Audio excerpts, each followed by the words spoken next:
হুমায়ুন কবিরকে নিয়ে খাটিয়ে মেহনত করিয়ে পরিশ্রম করিয়ে এতদিন রেখে কি বুঝলেন কাজ মিটে যাওয়ার পথে স্বার্থ সিদ্ধি মিটিয়ে নিয়ে আজকে তাকে ডেকে নিয়ে এসে তার বুকে লাথি মেরে টান মেরে ছুঁড়ে ফেলে দিল।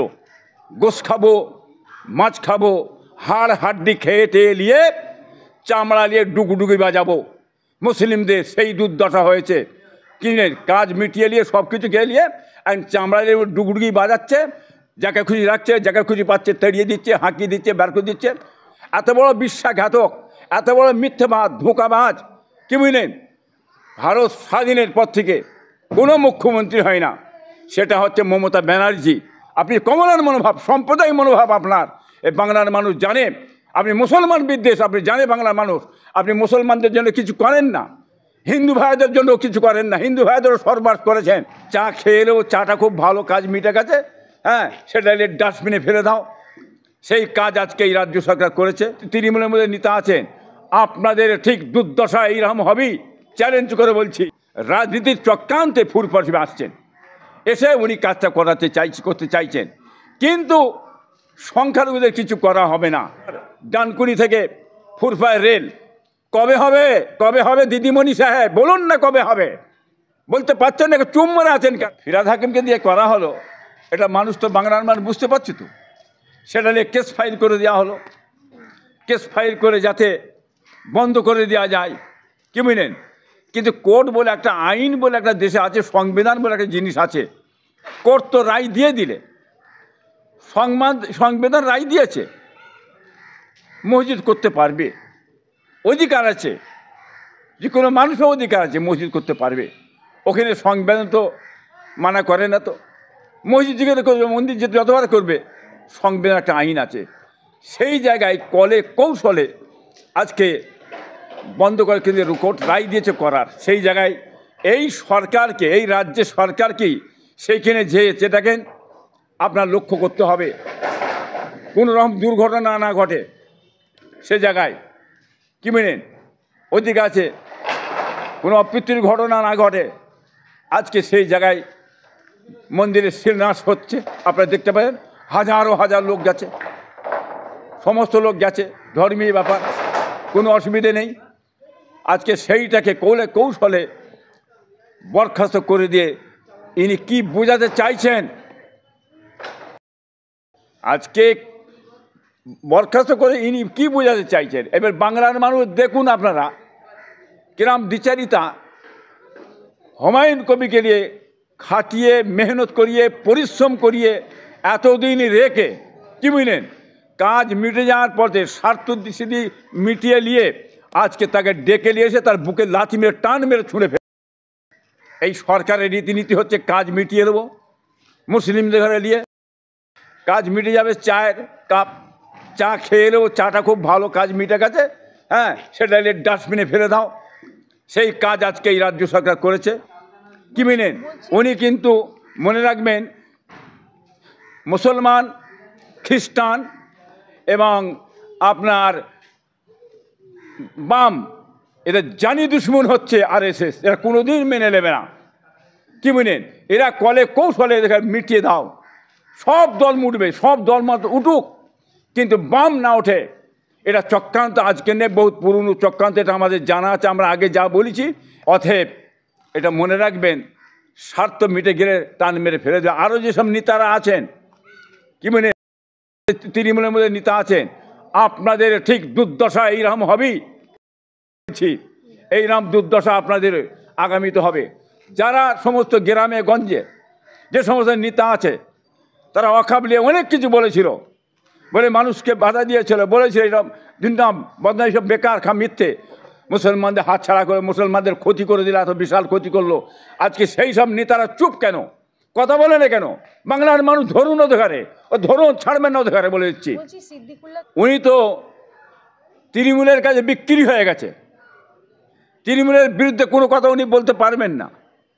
তৃণমূলের বিরুদ্ধে যে উনি কোন কথা বলেন, ওনাকেও এই হুমায়ুন কবির মধ্যে বরখাস্ত করে টান মেরে ফেলে দেবে, ছুঁড়ে ফেলে দেবে।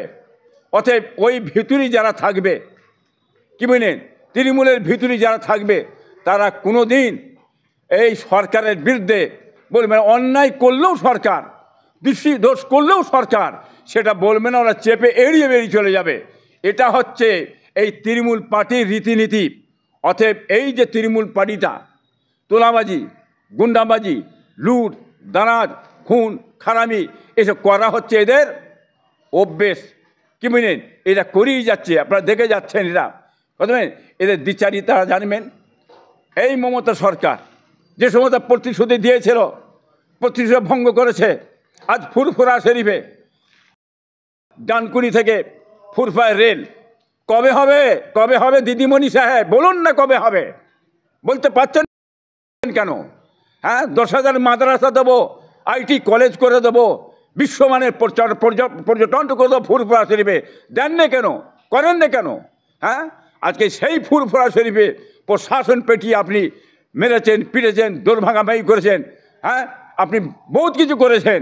এটা বাংলার মানুষ আজকে দেখতে পাচ্ছে। আপনি কমলার মনোভাব, সম্প্রদায় মনোভাব আপনার। এই বাংলার মানুষ জানে আপনি মুসলমান বিদ্বেষ, আপনি জানে বাংলার মানুষ। আপনি মুসলমানদের জন্য কিছু করেন না, হিন্দু ভাইদের জন্য কিছু করেন না। হিন্দু ভাইদের চাকরিগুলো ধূলিসাৎ করে দিয়েছেন। হ্যাঁ, 98% হিন্দু ভাইদের চাকরি, 2% চাকরি মুসলমানদের তো নেই। তা হিন্দু ভাইয়ের চাকরি পাই না কেন? সেই জবাবটা দেন না দিদিমণি দুজনে মিলে। হ্যাঁ, কত বড় ক্ষতি করেছে। শিল্প কোথা, চাকরি কোথা, কর্ম কোথা, কৃষি কোথা, আজকে নেই কেন? হ্যাঁ, আজকে দেখুন না রাস্তাতে আপনার প্রশাসন দাঁড়িয়ে আছে, প্রশাসন দাঁড়িয়ে রয়ে আছে, বাড়ি খাদান 1,000 চলছে, গাড়ি দাঁড় করাচ্ছে, একটা করে চিরকুট লিখে দিচ্ছে আর টাকা নিয়ে নিচ্ছে, একটা চিরকুট লিখে দিচ্ছে, টাকা নিয়ে নিচ্ছে। সে টাকা যাচ্ছে কোথায় যাচ্ছে? সরকারের খাতে যাচ্ছে না প্রশাসনিক খাতে চলে যাচ্ছে? সেই জবাবটা দিতে বলুন দিদিমণিকে। দিদিমণি দিচ্ছেন না কেন জবাবটা? এর জবাবটা আগামীতে ইলেকশনে দিয়ে দেয় বাংলার মানুষ, দেখে নেবেন আপনারা। দেখুন, সেই ফুরফুরা শরীফে আসছে অন্য কারণে, লক্ষ্যটা তার আলাদা। যে ফুরফুরা শরীফ তীর্থস্থান, দ্বিতীয় তীর্থস্থান। ফুরফুরা শরীফ ভক্ত আছে, কোটি কোটি কোটি কোটি ভক্ত আছে। তাদের ভোটটা লিবার জন্যে, চোখটা ঘোরাবার জন্যে রাজনীতির চক্রান্তে ফুরফুরা শরীফে আসছেন। এসে উনি কাজটা করতে চাইছেন, কিন্তু সংখ্যালঘুদের কিছু হ্যাঁ, এইখানেই প্রমাণ। আপনি দেখুন না, 15% ভোট হিন্দু ভাইরা দিয়েছে, 30% ভোট আমার মুসলমান ভাইরা দিয়েছে। কি বুঝলেন? এত ভোট তো পেয়ে গেছে উনি, এত করার দরকার নেই। হ্যাঁ, কিন্তু হিন্দু ভোটটা টানবার জন্যে মন্দির বুঝলেন এটা ওটা দিয়া দুই শুরু করেছেন। কিন্তু হিন্দু ভাইরা জানে যে কত বড় দ্বিচারিতা। হ্যাঁ, এ সর্বনাশ করবে, দেশের ক্ষতি করবে, কোনো দিন হবে না, করবে না। আসলে মুসলিমদের নিয়ে কাজ করছেন উনি। দেখিয়ে গোশ খাবো, মাছ খাবো, হাড্ডি খেয়ে নিয়ে চামড়া নিয়ে ডুগুডুগি বাজাবো। মুসলিমদের সেই দুর্দশা হয়েছে। কিনে কাজ মিটিয়ে নিয়ে সব কিছু খেয়ে নিয়ে চামড়া নিয়ে ডুগুডুগি বাজাচ্ছে, যাকে খুশি রাখছে, যাকে খুশি পাচ্ছে তেড়িয়ে দিচ্ছে, হাঁকিয়ে দিচ্ছে, অতএব বের করে হেঁকিয়ে দিয়ে কিছু হবে না। উনি জানেন ইলেকশনে ভোটটা কোনো ফ্যাক্টর নয়। আগামীতে ভোট আমি নিয়ে নেবো, প্রশাসন দিয়ে, গুন্ডা দিয়ে, মাস্তান দিয়ে ভোটটা লুট করে নিয়ে নেবো। অতএব সে চিন্তা তো করেই না। কি বুঝলেন? সংখ্যালঘু তো ব্যাপার নয়, মুখে সংখ্যালঘু বলে, ভোটটা গুনানোর ব্যাপার। গুনবে কারা? প্রশাসনের লোক। কি বুঝলেন? নিয়ে যাবে কারা? প্রশাসনের লোক। লরি পাল্টাই করবে কারা? প্রশাসনের লোক। কি বুঝলেন? তাদের হাতে সব কিছু আছে। তারাই যদি মনে করে সঠিকভাবে ভোট নিতে পারে, হ্যাঁ, তারা এই লুট করে নেবে। এইভাবে ভোট লিয়াচ্ছে, হাত তুলে দেওয়াটাই ভালো। হ্যাঁ, সেটা ভালো হয়, কথা বলি না? অতএব ভোট যেভাবে লুট করে এসছে, মমতাতে জিতে নেই, জিতে আছে কোথা? পঞ্চায়েত ভোট আপনারা দেখলেন, প্রশাসন দিয়ে, এসপি দিয়ে, ডিএম দিয়ে, পুলিশ দিয়ে ভোটটাকে মেরে মুড়ে লুটে সমস্ত নিয়ে জোর করে নিলে, গণনা করতেই দিলে না। অতএব কী করবেন? সরকার যদি বলে ভোট চুরি করব, এতে আর কিছু করার নেই, বাংলার মানুষের কিছু করার নেই। অতএব বাংলার মানুষকে আমি বলবো, আপনারা সচেতন হন, তৈরি হন, আগামী দিনে নিজ ভোট যেন আপনারা দিতে পারেন। আপনার পর আপনারা দেবেন, সঠিকভাবে ভোট হয়। যে সঠিকভাবে যে ভোট হয়, এ সরকার কোনো দিন গদিতে থাকতে পারে না। ইনশাল্লাহ আমি এই কথা বলে দিচ্ছি। মুসলিমদের ভোটটা ব্যাপারটা কি? ধোঁকার ভোট। ধোঁকা মারা হয়েছে, এটা দেবো ওটা দেবো, ওনাকে বিশ্বাস করেছিল। ওনাকে বিশ্বাস করে ভোটটা দিয়েছিল মুসলিমরা, কিন্তু মুসলিমদের সঙ্গে বিশ্বাসঘাতক, এত বড় বিশ্বাসঘাতক, এত বড় মিথ্যাবাদ, ধোঁকাবাজ, কি বুঝলেন? ভারত স্বাধীনের পর থেকে কোনো মুখ্যমন্ত্রী হয় না, সেটা হচ্ছে মমতা ব্যানার্জি। অতএব মুসলমান ভোট দিক আর না দিক, আমার প্রশাসন যে ঠিক থাকে, আমার গুন্ডা যে ঠিক থাকে, সমস্ত ভোটটা আমি লুট করে নিয়ে নেবো।